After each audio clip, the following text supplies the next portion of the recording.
Hi, very good morning. I'm Dr. Janak Patel, MD physician.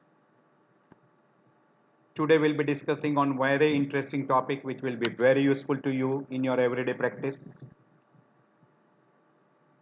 That is how you approach to a person in whom you suspect a thyroid disorders.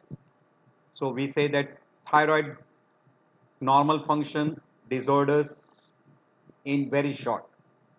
We'll be talking of hypothyroidism, hyperthyroidism, nodule in very short. So you know very well there is a big spectrum of thyroid disorders. It can be severe thyroid disorders like we call manifest or we call clinical hypo or hyper, and in that you can have a mild variety, you can have a severe variety, and where the person is asymptomatic we call subclinical. So the presentation of thyroid disorder can be subclinical, mild, or we call overt, or we call clinical, or it can be a very severe variety like complications like myxedema, coma, or thyrotoxic crisis.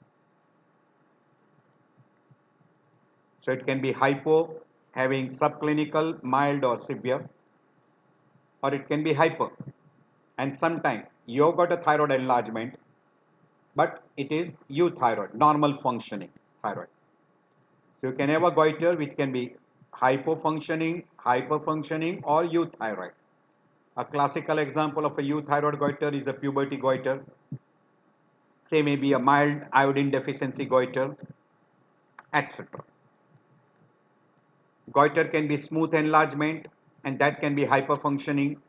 Classical example is Graves' disease, or it can be a nodular goiter, or it can be cystic. When it is nodular, it can be solitary nodule, maybe hyperfunctioning, or maybe hypofunctioning. When it is hyperfunctioning solitary nodule, we call that as a Goiter's disease. And when it is a multinodular, solitary nodule or multinodular. When it is multinodular and hyperfunctioning, we call multinodular toxic goiter. Classical example, Plummer disease. That solitary nodule can be malignant, can be non-malignant. Also, thyroid goiter can be malignant, can be non-malignant. Non-malignant we call benign. Depending upon the radioactive iodine uptake, may be normal, maybe low uptake, maybe high uptake. High uptake are usually hyperfunctioning or we call functioning goiters. Low uptake are usually because of destruction of the thyroid tissue like inflammatory infections, autoimmune disorders, subclinical, etc. Those groups. You can have inflammatory disorders, maybe an acute infections like bacterial, viral. It can be subacute like viral. Classical example, subacute Dequarian variety, or can be a chronic, particularly in case of Hashimoto's, we call autoimmune. And in autoimmune, you have got one Hashimoto's, second is Riddle's, and one more which is autoimmune, we call as a Graves' disease, which is basically an autoimmune. As far as the site is concerned, primary thyroid disorder we call primary. If it is pituitary or because of other than thyroid gland, we call secondary. There is a tertiary word utilized very commonly for hypothalamic disorder producing thyroid disorders, which can be hypo, can be hyper. This primary, secondary, or tertiary can be congenital, can be acquired. The effect of thyroid disorders can be temporary, can be permanent. Depending upon the anatomical site localization, you can say normal, you can have a thyroglossal cyst, you can have a lingual thyroid, intralingual thyroid, ectopic thyroid very frequently in a retrosternal region.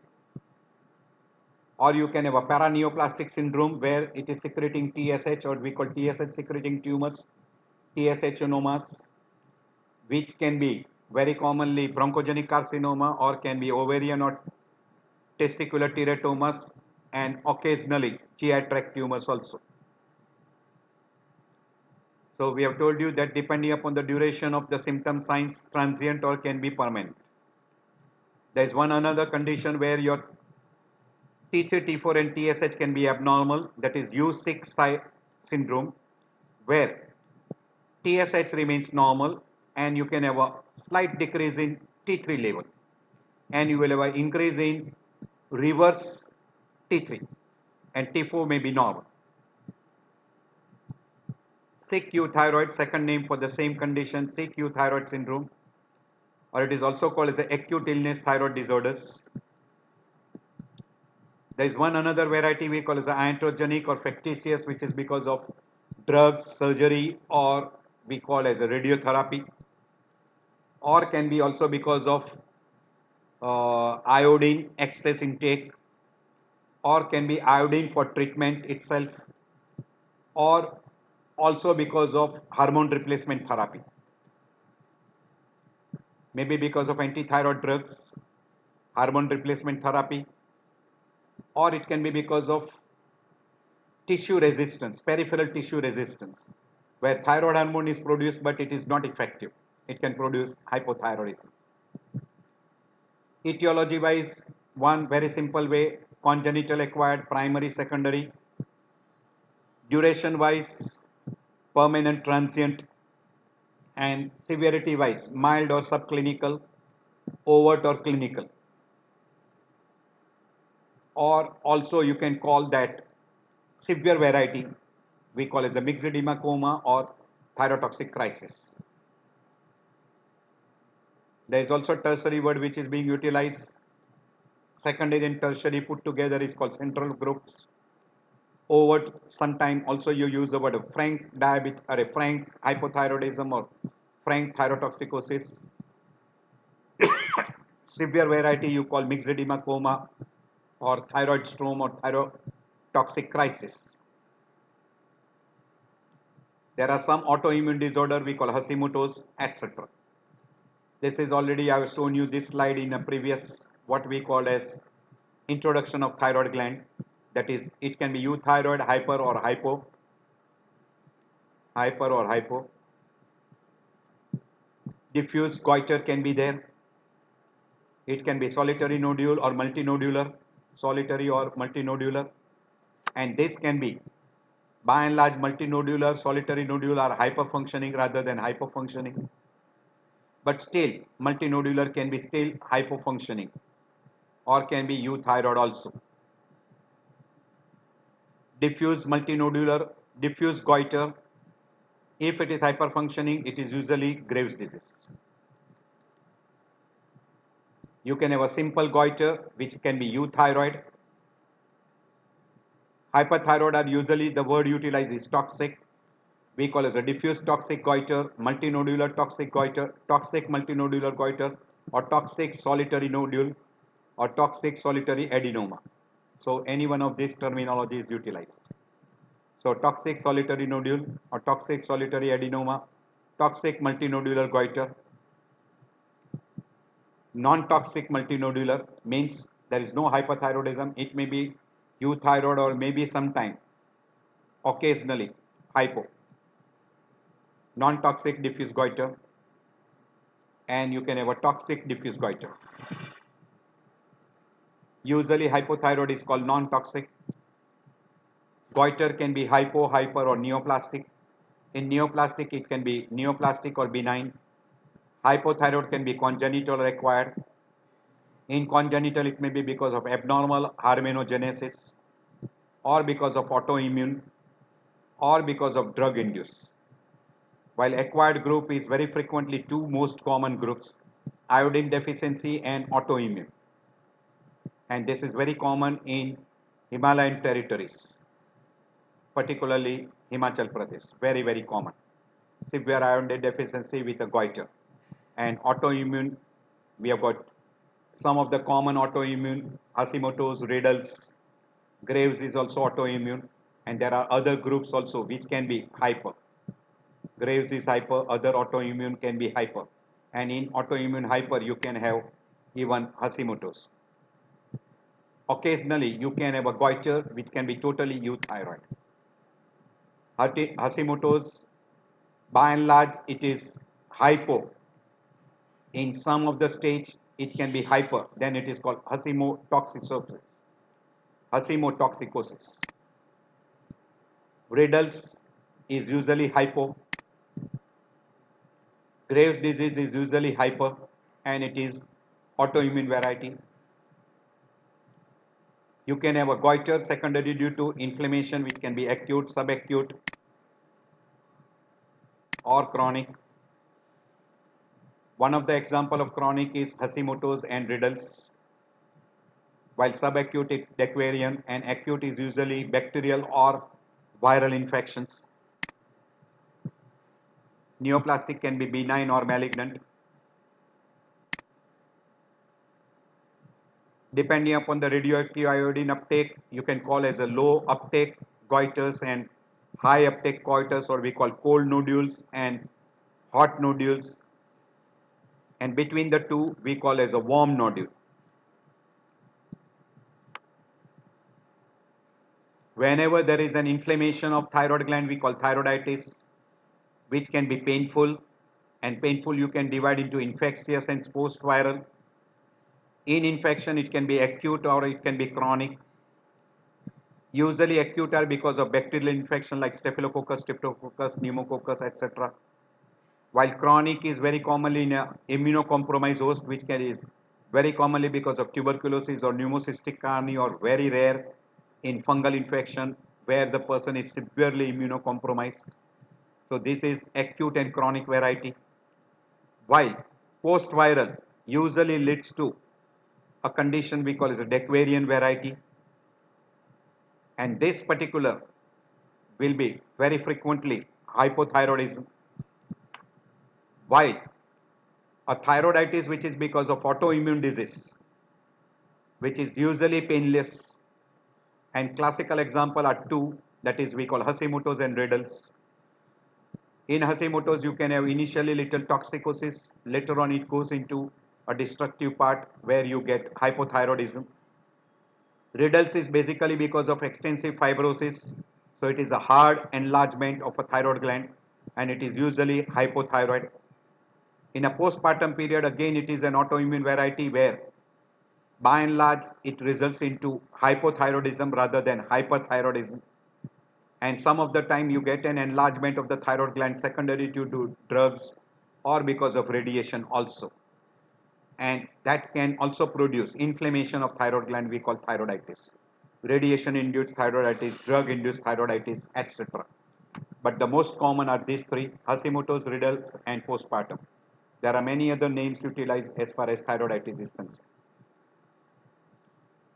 After understanding all these things, these are all the different terms or different types of disorders you can face in thyroid disorders.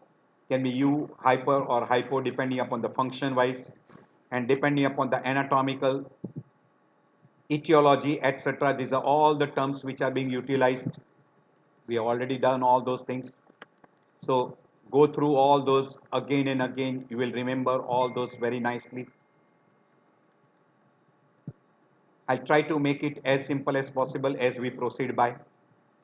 Now, whenever you suspect a person to have a thyroid disorders, main is a history, physical examination, and then you go for systemic like cardiovascular, CNS, respiratory, alimentary. Any suspected case, good history and physical with systemic examination gives you almost an answer, clinical diagnosis. After getting a clinical diagnosis, you can do a thyroid function test we call TSH, free T4, T3, and T3, T4, total T3, T4. And try to make out whether it is hypo or hyper. To differentiate between different conditions, particularly Graves' disease, Hashimoto's, other autoimmune disorders, you go for antibody studies like TPO antibody is positive in Graves as well as Hashimoto's, but strongly positive in Hashimoto's. H receptor antibody, short form we call as a TRAB. So TSH receptor stimulating antibody is strongly positive in a Graves' disease, and blocking antibodies or inhibitory antibodies is positive in case of Hashimoto's thyroiditis. Thyroglobulin antibody may be present in case of both, but it is little more in case of Graves' disease. TPO antibody may be also positive in some other condition also. Whenever you want to differentiate between primary, secondary and tertiary, we do for tertiary TRH stimulation test, and for secondary pituitary induced we do TSH stimulation test.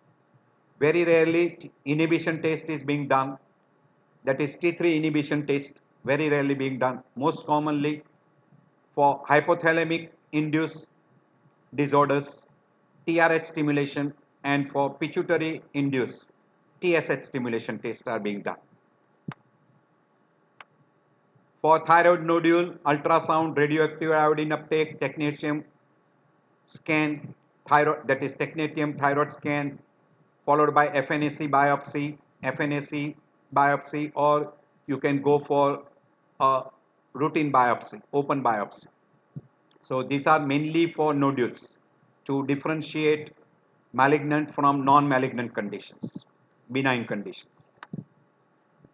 CT scan, MRI, PET MRI, PET CT is mainly done for the person with malignancy to find out the severity, spread, compressive symptoms, whether it is invasive, non-invasive variety, etc. But the type of malignancy is diagnosed mainly by FNAC or open biopsy. Perchlorate discharge test is only done in one condition where you are suspecting a Pendred syndrome, or very rarely in amiodarone induced thyrotoxicosis. Rare, not common, but most commonly done to rule out Pendred syndrome, which is a congenital disorder where you have got a disorder of enzyme defects and there is a leakage of hormones. And after confirming the diagnosis, you go for what we call as a management, that is treatment part and monitoring part. Monitoring is a must to find out where your treatment is effective or not effective. These are all the different disorders which you can see: thyrotoxicosis, myxedema or euthyroid, which can be easily diagnosed from clinical history, physical examination and systemic examination. Etiology can be also suspected by taking a good history, whether it is congenital, acquired or iatrogenic. This N should be out, sorry, it should be IATRO, iatrogenic. Depending upon the nodules and clinical suspicion of thyrotoxicosis, single nodule we call as a goiters, multinodular we call as a plumber disease, and smooth goiter, which is a toxic goiter, diffuse toxic goiter, we call as a Graves' disease or Basedow disease. So by a good clinical examination of thyroid gland and clinical history, you can confirm these conditions clinically. Also in examination you can find out thyroglossal cyst, pyramidal lobe enlargement, lingual thyroid, ectopic thyroid you can clinically suspect. Also you can examine a goiter whether it is a smooth, multinodular or solitary nodule, or there is no goiter. Goiter is benign, malignant, or there is a thyroiditis, tender, non-tender, etc. You can examine by doing a good examination of thyroid gland. So this becomes the most important part before you go for laboratory investigations. Thyroiditis can be acute, subacute, chronic.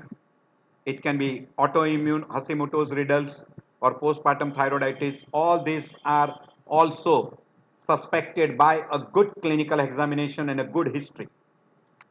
Short history, acute, tender gland, you will have a fluctuation, warm, all the signs of acute inflammation, all those 4 signs of inflammation. In a subacute variety, usually it is a little slow onset, and classical example is Dequarian variety.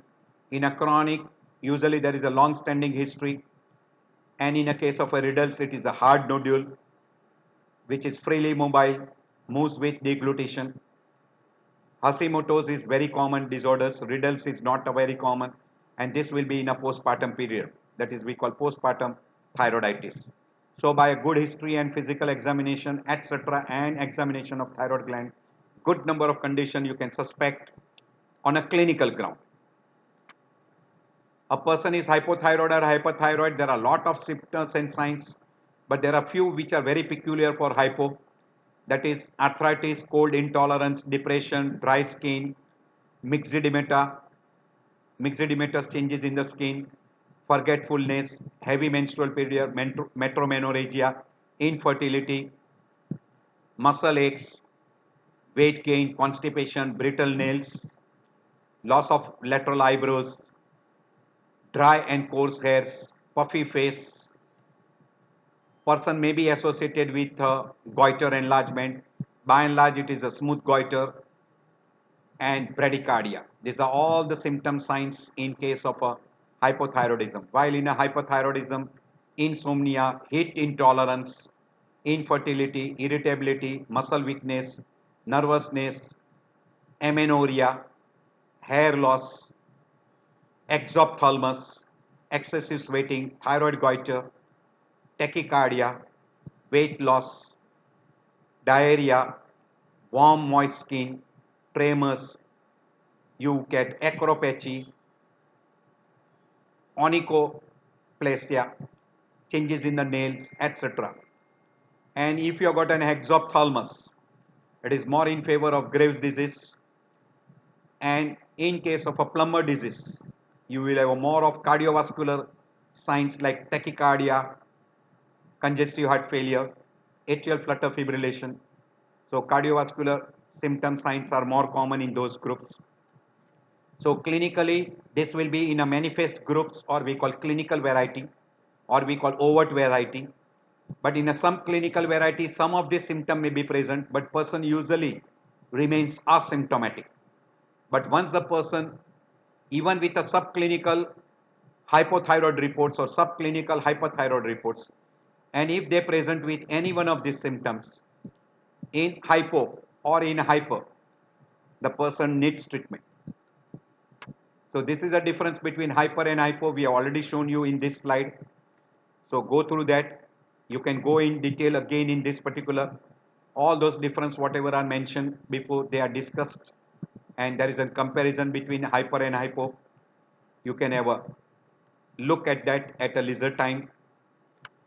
This is between primary and secondary hypo. We have already told you that TSH will be high in case of a primary, while in secondary usually TSH is low in case of hypothyroidism, because secondary is very frequently because of pituitary induced, where TSH will be low, T3 and T4 will be also low, while in a primary T3 and T4 is low and TSH is high.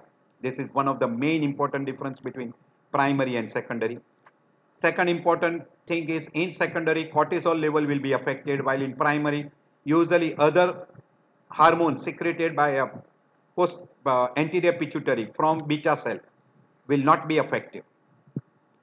And once in a while, what we call as an antibody will be absent in case of secondary, while it is very frequently because one of the common cause of primary is we call Hashimoto's, in which you will have a thyroid antibody positive.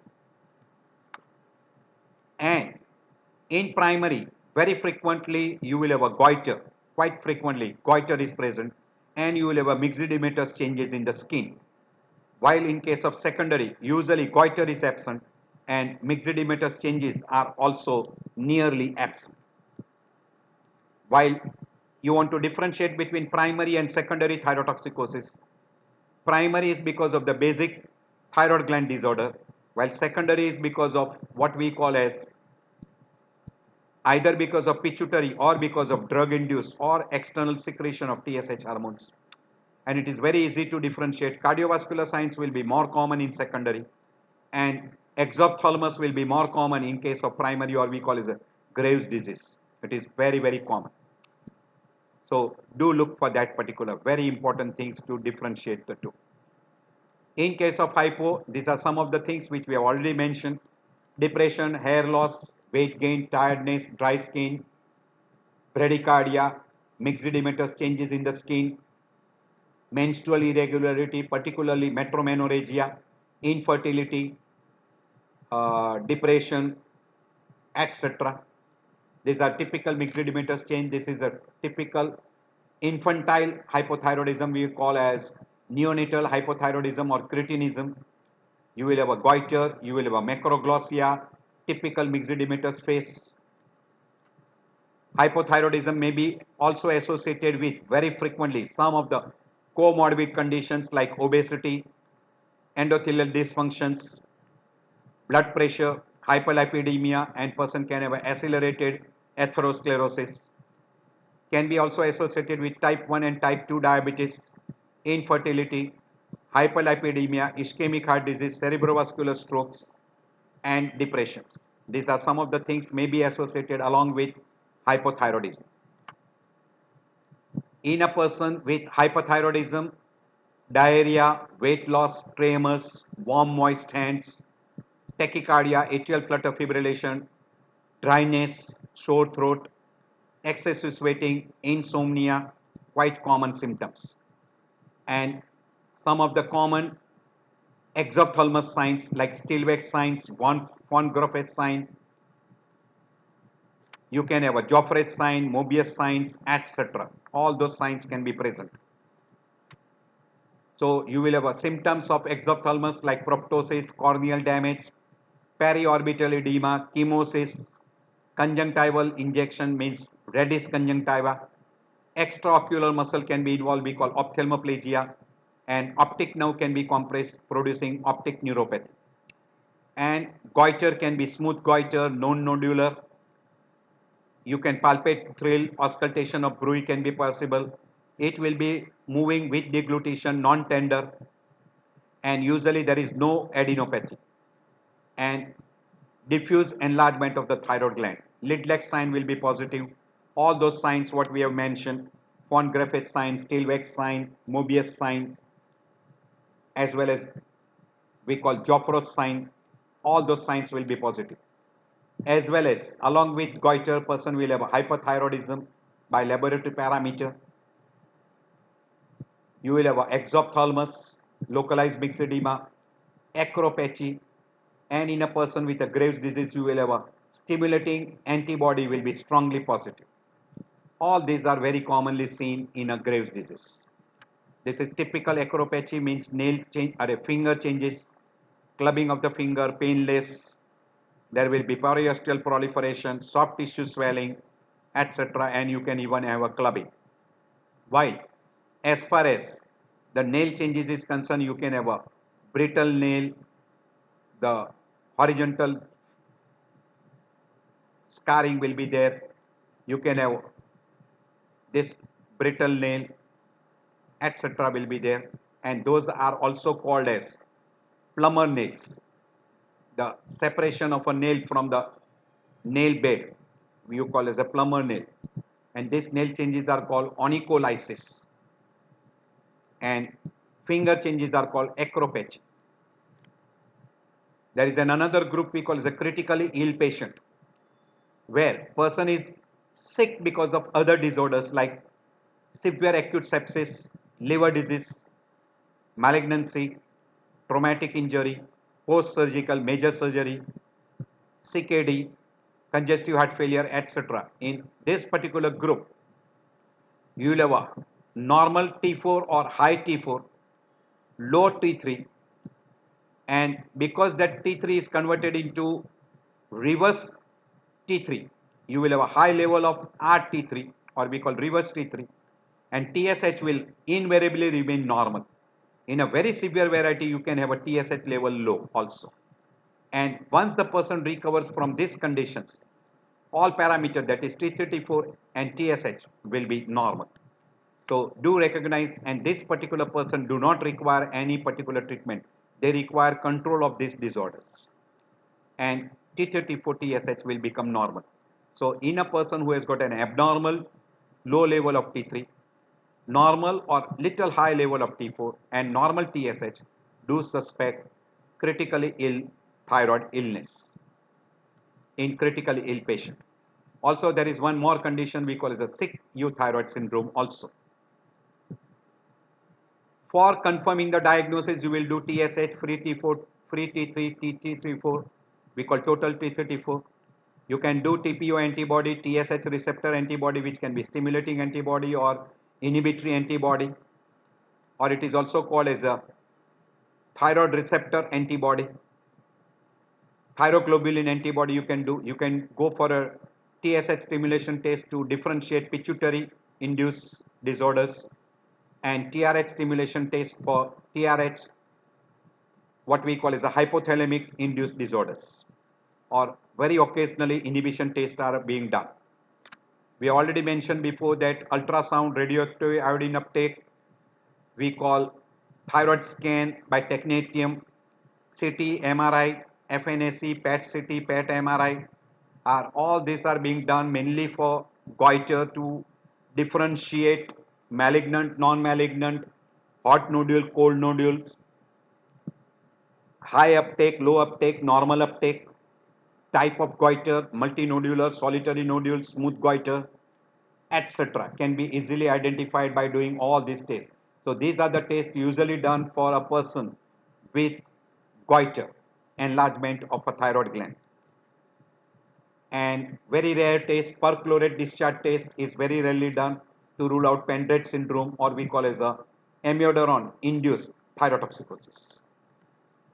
Indication for doing a thyroid function test, any person clinically suspicion of hypothyroidism or hyperthyroidism, strong family history of hypo or hyper, patient with type 1, even in type 2 diabetes mellitus, celiac disease, other autoimmune disorders, person having ischemic heart disease, hyperlipidemia, person with congestive heart failure, pericardial effusions, atrial flutter fibrillations. So dyslipidemia, atrial flutter fibrillation, pericardial effusion, hypertension, pregnancy, postpartum thyroiditis, goiter person, any person with a goiter, drug induced like amiodarone, lithium, interferon, you should go for T34 TSH. In a female with sterility, amenorrhea, metromenoregia, or age more than 35, past history of neck surgery, irradiation, or old age, common for male as well as female. In a male, infertility, galactorrhea, also you can go for a thyroid studies.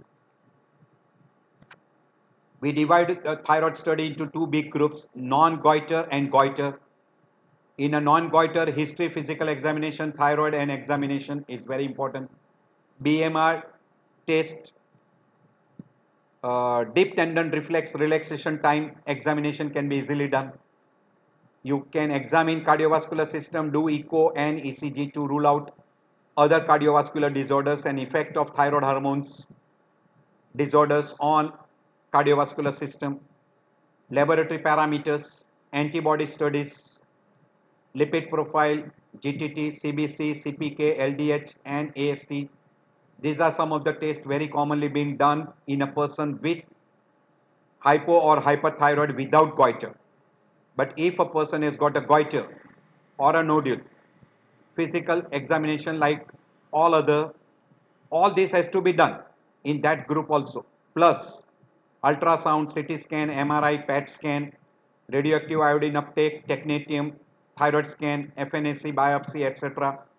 In some person you are suspecting, we call as a carcinoma, you can go for CEA, we call carcino embryogenic antigen, and you can go for a TRH stimulation test or a TSH stimulation test or perchlorate discharge test, particularly in a person with Pendred syndrome or with amiodarone induced thyrotoxicosis, and TRH and TSH to rule out secondary groups of disorders. Particularly TSH is for pituitary and TRH is for hypothalamic induced disorders. This is one simple, we call 9 quadrant. So if TSH is low and free T4 is high, primary hyper. If T4 is low and TSH is also low, secondary hypo. If free T4 is high and TSH is also high, secondary hyper. If T4 is low and TSH is high, primary hypo. So these are the four main quadrants. We always try to rule out primary, secondary, hyper and primary, secondary, hypo. And where TSH is normal or T4 is normal, mainly it is euthyroid. And sometimes you come across in a thyroid, person may be euthyroid, but person can have a thyroid goiter, particularly puberty goiter or mild iodine deficiency goiter, good number of times. But if T4 is high and TSH is normal, suspect non-thyroid illness, we call acute thyroid illness or sick euthyroid syndrome. Similar thing you can get if T4 is low, or we call basically, ideally we call T3 is low and TSH is normal, you go for what we call as a non-thyroid illness. So try to look for that particular. And if T3, T4 is normal, but TSH is high, then we call that as a hypothyroid, subclinical hypo. And if TSH is low, subclinical hyper. So depending upon this, you will go for. This is same thing, little bit given in detail. At your leisure time, you can go. There are more additional conditions which we have mentioned here, with a high TSH, with a low TSH, and with a T4 level combinations. We have given here very few conditions selectively what you come across in your everyday practice. This is almost all conditions are being included. So at your leisure time, you can go through those particular conditions. Euthyroid, thyroid in transition, then euthyroid sickness. You can, those are usually in those quadrants. Sick euthyroid syndrome will have a total T3 reduced, free T3 reduced, total T4 is also reduced, free T4 is normal and TSH is normal. When you get such combination, usually we say that T3 is reduced, T4 is very close to normal and TSH is also normal. Clinically person is euthyroid and person has got acute illness. You can call that as a sick euthyroid syndrome or you can call thyroid, non-thyroid illness. So in that particular, this is mild, moderate and severe. You can see in a severe variety, T3 is also low, T4 is also low and TSH is also low. But when a person recovers, TSH becomes normal, reverse T3 becomes normal. Still initially you can have a T3 being little low, but when the person fully recovers, T3, T4 will be normal and TSH will be also normal, reverse T3 will be also normal. In a mild variety, T3 is low, T4 is normal, TSH is normal. In a moderate, now T4 will start falling, T3 will be markedly low and TSH will also start falling. In a severe variety, TSH will be also low. So do keep it in mind, you can get sometimes such abnormality which will reverse back as soon as you control acute illness. This is algorithm for hypo which we have already discussed. You can go through your leisure time. This is that particular chart, very, very important chart in a case of a hyperthyroidism. If free T4 is high and TSH is low with eye signs, suspect Graves. No eye signs, do a radioactive iodine uptake study. If it is high and it is a smooth goiter, then suspect Graves disease, or also it will be high in case of a choriocarcinoma, that is human choriogonadotropic hormone is elevated, or if it is low uptake, then you can suspect subacute thyroiditis, silent thyroiditis, or early stage of Graves disease, or person on a levothyroxine externally, or very rarely we call as a ovarian teratomas where there is an TSH production being high. Very rarely you can have a T3, T4 production also from struma overi, which can produce such conditions. If T34 is normal, TSH is high, suspect pituitary tumors or TSH secreting tumors, which can be pituitary tumors or can be paraneoplastic like bronchogenic carcinoma, or can be ovarian teratoma, or can be testicular teratomas. So do investigate from that point of view. If there is no eye signs and it is a single nodule, and if T4 is high and TSH is low, suspect multinodular toxic goiter or solitary nodule. Usually in this, you don't have a exophthalmos signs. Exophthalmos is a peculiar in case of a Graves' disease.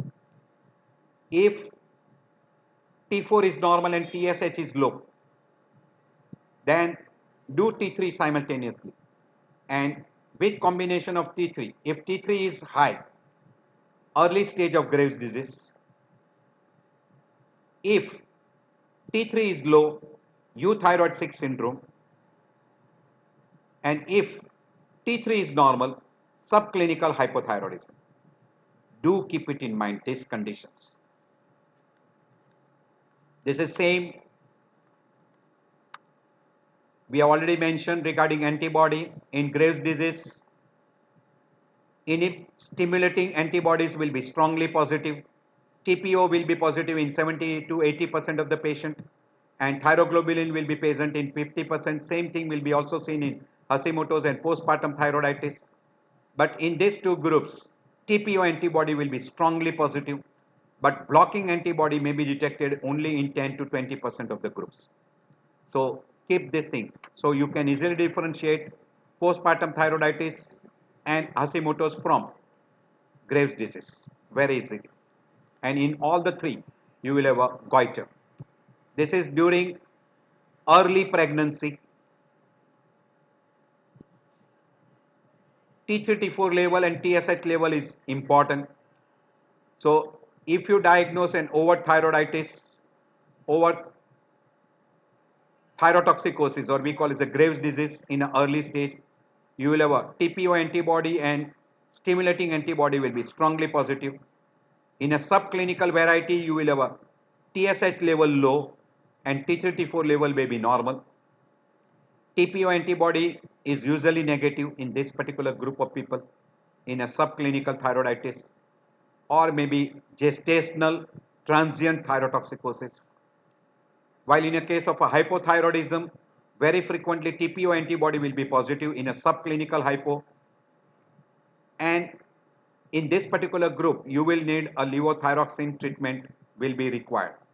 A person with a T4 level normal and TSH level is slightly elevated and TPO antibody is negative, you may not require levothyroxine, but if there is an first trimester and if TSH level is slightly elevated, then also you will have to start with levothyroxine.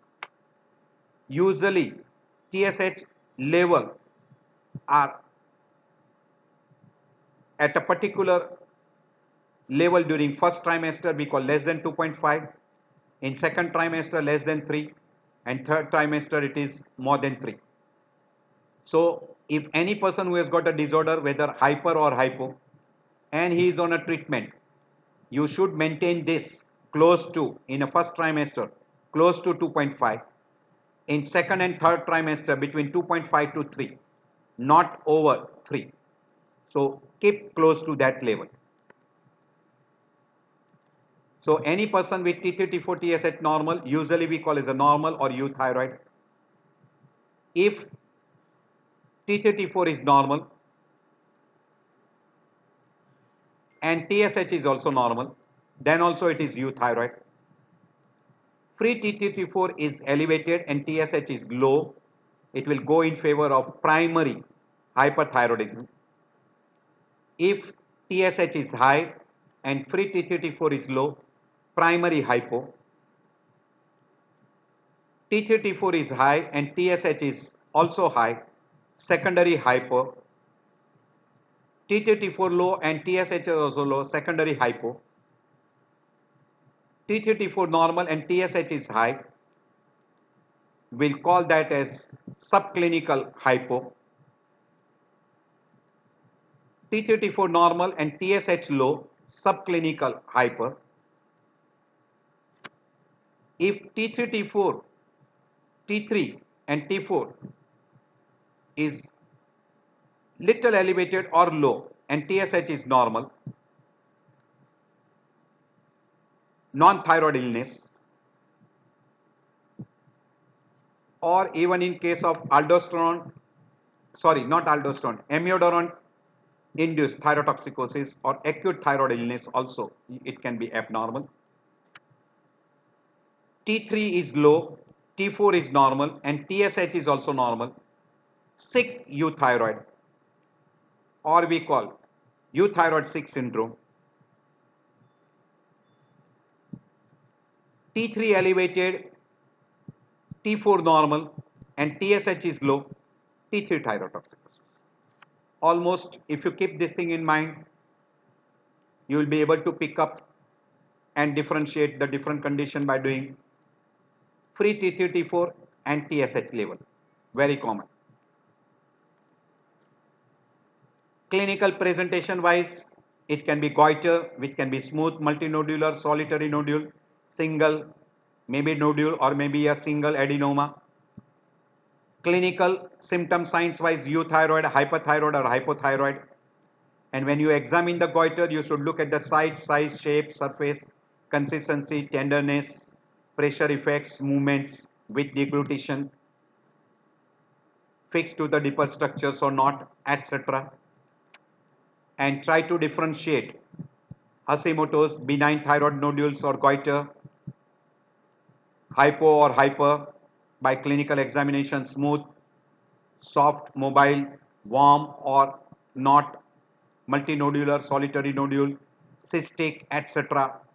And this can be further identified by doing ultrasound, radioactive iodine uptake studies, CT, MRI, etc. You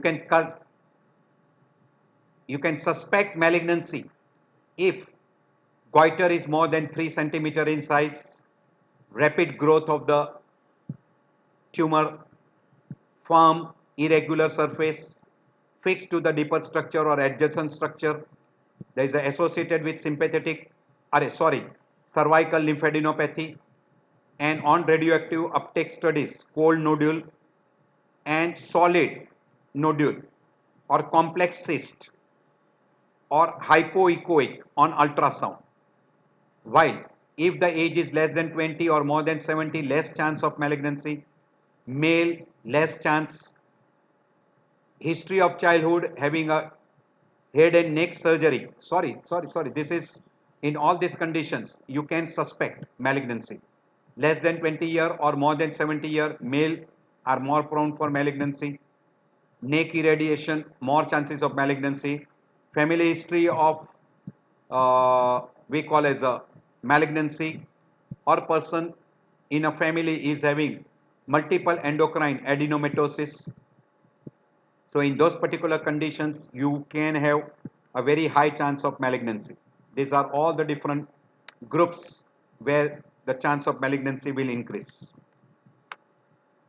WHO grading wise, usually now it is divided into 3 common groups. Grade 0, we call as a non-visible, non-palpable. Grade 1, palpable but not visible. And when it is visible and easily palpable, clearly visible, we call grade 2. Now further, you can say that if it is a very large goiter, then it is called as a grade 4, grade 3 and grade 4.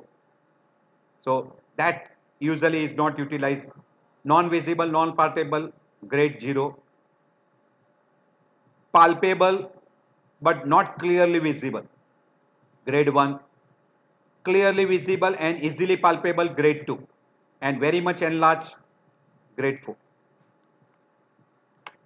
Because of enlargement, it can produce a pressure symptoms like coughing, hoarseness, because of compression of recurrent laryngeal nerve, difficulty in swallowing, difficulty in breathing, and tightness in a throat region, etc.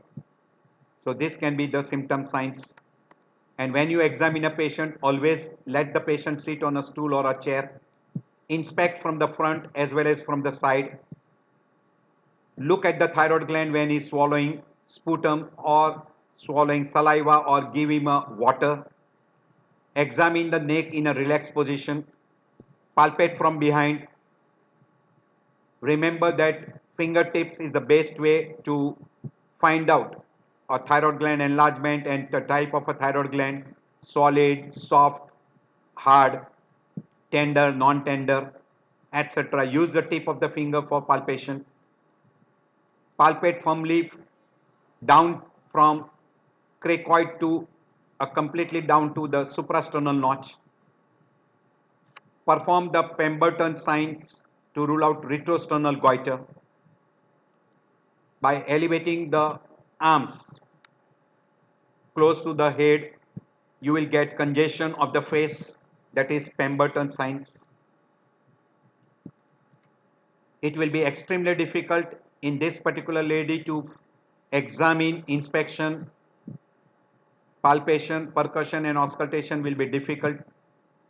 So for inspection, all the clothes from the neck should be removed, and then you do inspection, palpation, percussion and auscultation. These are some of the big goiters. This is multinodular, this is smooth goiter, this is also multinodular. You can see the compression symptoms, you can see the dilated veins. So there is some portion which is retrosternal also. So this is a typical inspection sign showing you the compression part of it. This is typical lingual thyroid. Lingual thyroid. You can see this is a lingual thyroid. This is a lingual thyroid.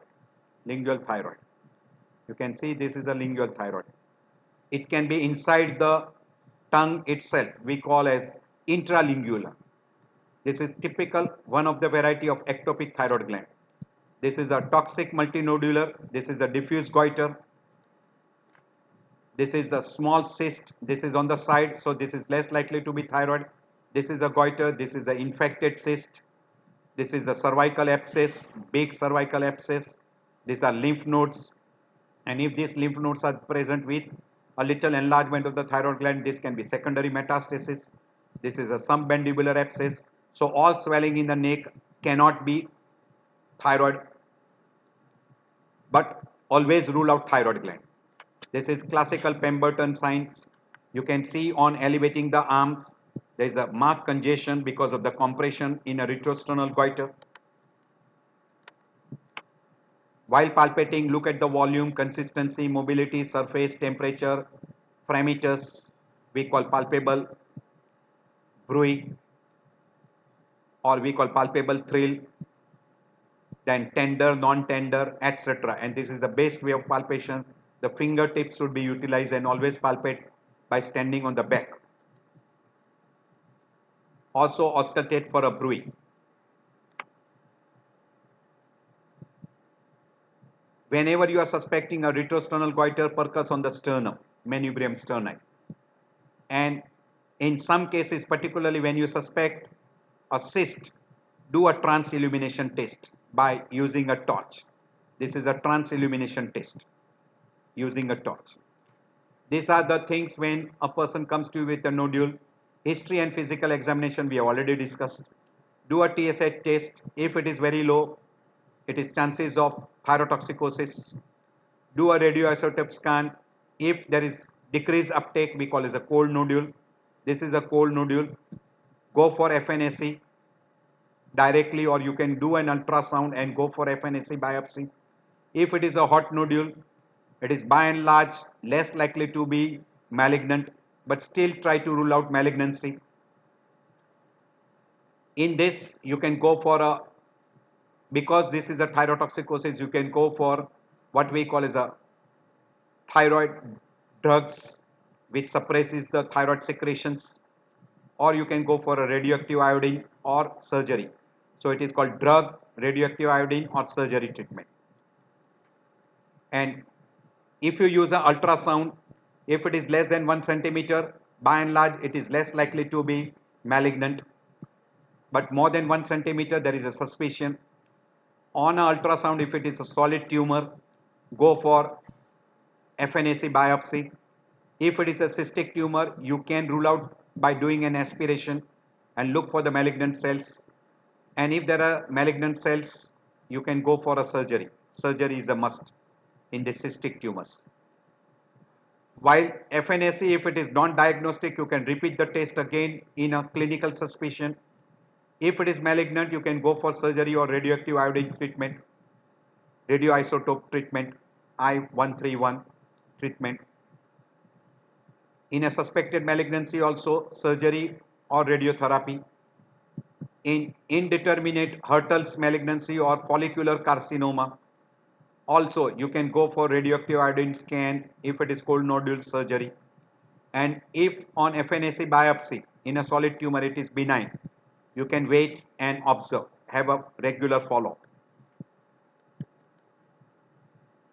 So in step 3, management of hypothyroidism in a subclinical overt or hepatic coma, or sorry, not hepatic coma, we call as a mixed edema coma, and in a hypothyroidism subclinical variety, overt variety, and thyrotoxic storm, the treatment will be little different. And in a step 4, you monitor the person and have a regular follow-up. Monitoring is absolutely necessary. And monitoring is for effect and side effects. And you should also monitor for diabetes, abnormal lipids, look for bones for osteoporosis, etc. Look for cardiovascular and look for the eye signs. And monitoring for TSH during pre-conception, during pregnancy and postnatal period is absolutely necessary. In a subclinical hypothyroidism, there are few conditions. Subclinical means TSH is abnormal, T3, T4 is normal. If TSH is less than 10, look for TPO antibody. If TPO antibody is positive, start straightforward with hormone replacement therapy.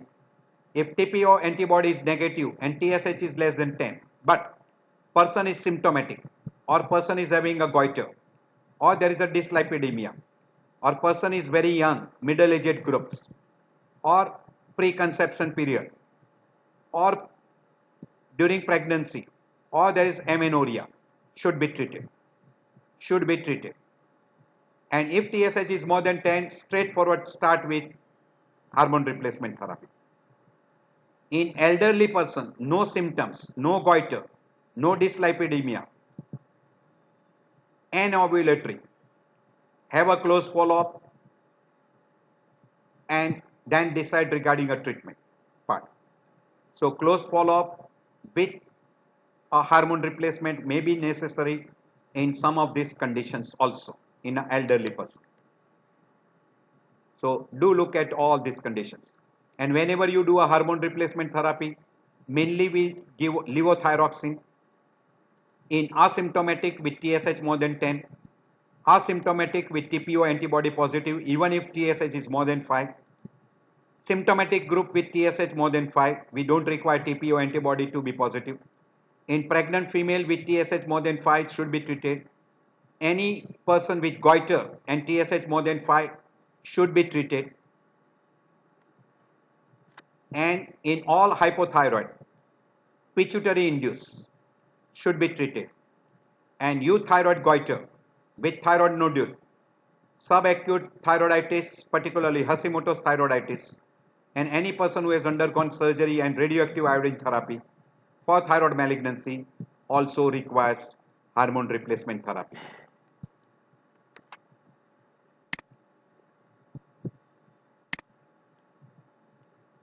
You should have annual monitoring in a person. Initially 6 to 8 weeks unless the TSH level reaches normal, and once it reaches normal, regular follow-up is a must. So regular follow-up and maintain TSH between 5 to 2, that is the best, and person should become relatively asymptomatic. And these are all the doses which are being prescribed. By and large, it is 1.6 to 1.8 milligram per kilogram body weight, microgram per kilogram body weight. In elderly, the dose is usually starting with 25 to 50 microgram and then gradually increase. In a person with coronary artery disease also, the dose, elderly person, very elderly, coronary artery disease, the dose should be started very low. In pregnancy, usually you have to increase the dose 25 to 50% of the time.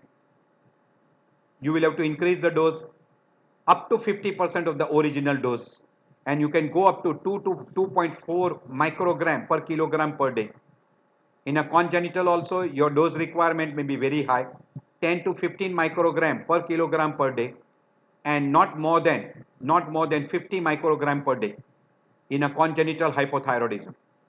Initially, during first 6 months of the age, you can go up to 25 to 37.5, and then as the child grow up, you can increase up to 10 to 15 microgram per kilogram body weight. So these are all the different figures which are being there for a children groups. Congenital hypothyroidism in an early age, as the age advances, see the doses. After 12 years, it comes almost close to what we call as an adult. So do keep it in mind. Always start slow, go slow, and during that particular period, look for a person is responding or not responding, and then gradually increase the dose. It is always we call step up therapy is better than step down therapy. Always it is better. So go through this particular slide. As far as the person in whom you are giving, sorry, I'll talk little bit here also. Any person in whom you don't get a response, either it is under therapy, or person is not taking a medications properly, or person is not observing how to take a medications, because good number of time it is taken with a meal, or it is taken with the drugs which decreases the absorption of T34, we call levothyroxine. So see that the person takes properly a full dose and takes regularly. So rule out those conditions. Good number of time the person may be taking proton pump inhibitors, antacids, iron tablets, B complex, etc. And also good number of time it is taken with meal, and person may be irregular in taking doses, maybe taking alternate day or maybe taking occasionally. Rule out all those conditions and then only step up the dose. This should be ruled out first. Occasionally, it can be because of malabsorption syndrome also. That condition, GI tract disorders like achlorhydria, partial gastrectomy, Crohn's disease, other malabsorption syndromes like pancreatitis should be ruled out. In case of thyrotoxicosis, symptomatic relief, antithyroid drugs we call as a methimazole, carbimazole or PTU is a mainstay. Person can be subjected to radioactive iodine treatment or thyroidectomy, which can be subtotal, total or partial. Supportive line of treatment, NSAID and corticosteroid, mainly in a case of what we call as solitary nodule. And very frequently this is being given in a thyroiditis. But it should be used with caution. Always look for intake of iodine, lithium, perchlorate, cholestyramine, etc. These are some of the things which can alter your what we call as a thyroid function. If a person who has got a smooth goiter and is taking a large dose of iodine orally will develop thyrotoxicosis. Lithium will decrease the output of T34. So do keep it in mind all these conditions which can interfere with your absorption and also can interfere with your thyroid functions. PTU dose is 5 to 10 milligram per kilogram. Methimazole dose is 0.5 to 1 milligram. This is indirectly, if you look at this, this is 10 times dose. Clear? While carbimazole is double the dose of methimazole. So if you take carbimazole 1 milligram to 2 milligram per kilogram, so if a person is weighing say 60, you are giving 60 milligram.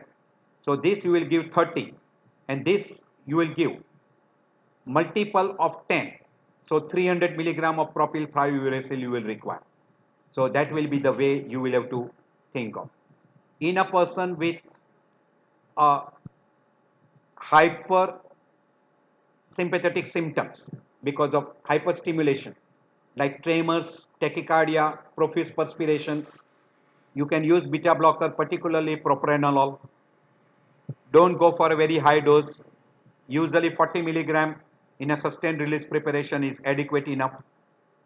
You can sometime in some cases, particularly pre-operative preparations, a person undergoing a surgery, you can use Lugol's iodine to block the release of T3T4 to prevent thyrotoxic storm during surgery.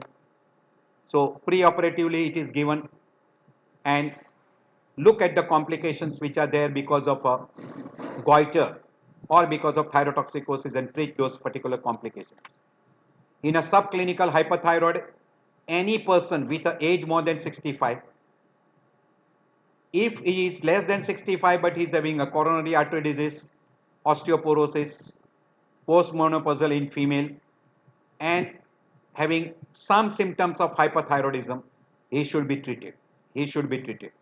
And if TSH is less than 0.1, then also treatment should be started.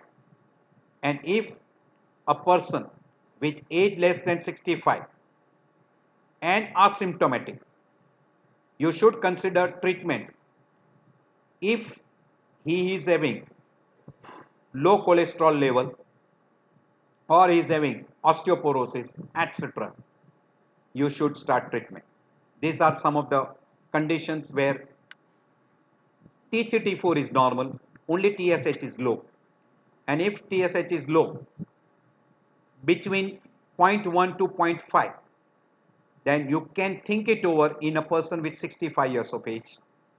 And if a person with even this report and has got heart disease, osteoporosis, postmenopausal, hyperthyroid symptoms, you have to start treatment. You have to start treatment. Consider treating. In all these conditions, you will have to treat.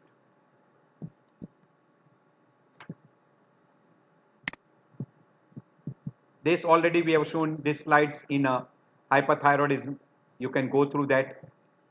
If a person has got a small goiter, usually antithyroid drugs are adequate enough.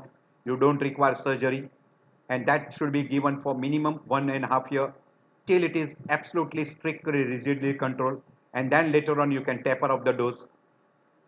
In a large goiter and age more than 45 or less than 45, sorry, less than 45, then you can go for surgery or radioiodine therapy. In a toxic nodular goiter, surgery is first indication, subtotal thyroidectomy, and person if does not recover, then you can go for antithyroid drugs. Or you start with antithyroid drugs, does not respond, you go for surgery. Solitary nodule over 25 years, radioactive iodine. Under 45 years, surgery. Recurrent thyrotoxicosis after surgery, antithyroid drug is a must. And if age is more than 45, radioactive iodine. If there is a failure of antithyroid drugs or radiotherapy, surgery is a must. So these are some of the way you decide whether you give antithyroid drugs or you subject them to surgery or subject them to radioactive iodine. This is that particular, whatever we have discussed at present is mentioned here. How you approach to the person with a thyroid nodule, how you investigate and what you decide, whether you decide for surgery or you decide for radioactive iodine or antithyroid drugs. This is in a person with malignancy. Surgery is a must, whether partial or complete, may be associated with radioactive iodine, and then chemotherapy. Benign nodule, levothyroxine suppressive therapy is one of the therapy can be utilized, or you can inject percutaneous ethanol into that benign nodule. You can subject them to surgery. You can use radioactive iodine to destroy that particular nodule. Not commonly utilized. You can use a laser therapy. The most common utilization is suppressive therapy and ethanol injections, and then can be followed by surgery. Or nowadays they are also using radiofrequency ablation therapy for benign nodule. So I end my lectures here.